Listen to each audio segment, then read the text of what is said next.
A report documenting violations of the Geneva Conventions by Russia includes 15 personal stories of Ukrainian prisoners of war and their families. Each account serves as evidence of genocide against the Ukrainian people and war crimes committed by the Russian Federation. Це макулатура, яка називається This is a piece of paper, which is called the article-by-article commentary on the Geneva Conventions. This is called an ideal world, which international organizations report on. The Red Cross reports on. But our reality is different, what we live through, as have all nations dealing with Russia over the past 30 years. The 1999 Istanbul Protocol lists 16 forms of torture. Russia had used at least 14 of them on Ukrainian Poles.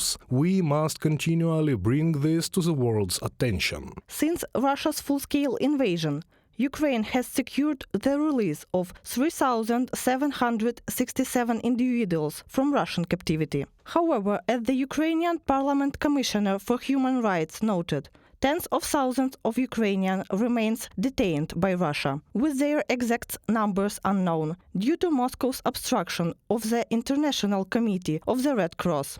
Despite this, the ICRC has failed to mention such issues in its reports. If the ICRC continues to demonstrate its inefficiency, we will establish a new organization based on global ombudsman. We've already initiated communications and some of my colleagues have taken concrete steps. For example, my Turkish counterpart visited Ukraine, gained access to Russian Poles and publicly appealed to Russia for access to Ukrainian prisoners. We're still waiting for a response. One of the most egregious war crimes committed by Russia is the deportation of Ukrainian children. According to Lubinets, over 19,500 children have been forcibly taken from Ukraine since the invasion began. Only 1,012 have been returned.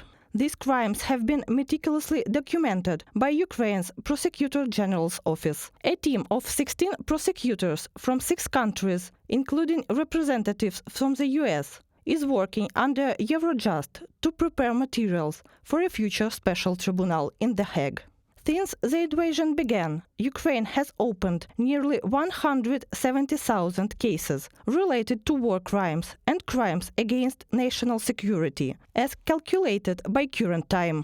The majority of cases, 143,906, are related to violations of the laws and customs of war. These include offenses such as mistreatment of prisoners of war or civilians and the use of weapons prohibited under international law. Nearly 9,000 criminal cases have been opened for collaboration with the enemy, 3,700 for treason and 3,200 for attempts to undermine Ukraine's territorial integrity. Law enforcement agencies of Ukraine suspect over 700 members of Russia's military and political leadership of involvement in these crimes, from the Current Time publication.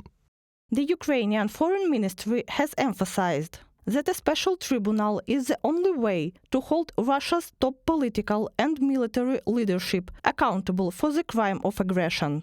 This is because the ICC lacks jurisdiction over crimes of aggression, specifically against Ukraine, due to legal constraints. A special tribunal would complement the ICC's work. Support for such a tribunal has come from 44 nations, including Canada, the US, Japan, Georgia, New Zealand, the UK, and numerous EU countries, along with the European Parliament and the Parliamentary Assembly of the Council of Europe. On March 17, 2023, the ICC issued an arrest warrant for Vladimir Putin, accusing him of war crimes, including the deportation of Ukrainian children. Putin faces the possibility of arrest in 123 countries that have ratified the Rome Statute. Reported by Bastun Katerina Victoria Smirnova, UATV News.